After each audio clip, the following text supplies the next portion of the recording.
4 round of NEET UG counselling இப்போ government அப்படியே விட்டு சொல்லியிருக்காங்க. First 2 round of NEET counselling வந்து ஜூலை 3rd வீக் ஸ்டார்ட் ஆகும். அதே மாதிரி இந்த அஃபிடேவிட்டில் வந்து என்ன பண்ணியிருக்காங்கன்னா, இப்போ சுப்ரீம் கோர்ட் வந்து ஏற்கனவே கேஸ் நடக்கு 18th ஹியரிங் இருக்குது.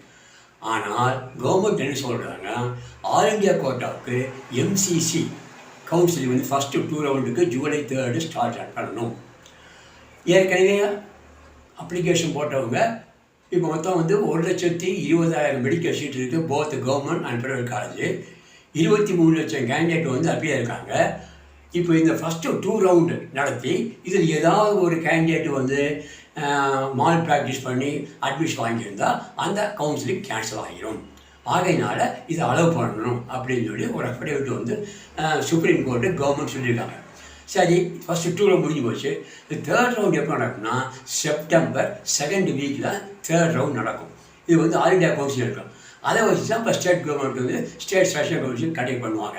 இப்போ இந்த மெயின் முடிவு எடுத்துருக்காங்கன்னா, ஸ்டூடெண்ட்ஸ் வந்து நியூ டெல்லியில் எஜுகேஷன் மினிஸ்டரை மீட் பண்ணியிருக்காங்க. அவங்க என்ன ஸ்ட்ராங்காக சொல்கிறாங்கன்னா, ரொம்ப டிலே பண்ணக்கூடாது, கவுன்சிலிங் சீக்கிரம் ஸ்டார்ட் பண்ணுங்கள், எங்களுக்கு ரீடெஸ்ட் வேண்டாம், நீட்டு வேண்டவே வேண்டாம்னு சொல்லி ஸ்டூடெண்ட்ஸ் ரெப்ரசன்ட் பண்ணுறாங்க. இது எஜுகேஷன் மினிஸ்டர் கேட்ட எப்படி சொல்கிறாருன்னா, சூட்டபிள் ஆக்ஷன் வில் டேக்கன் அப்படி சொல்கிறாங்க.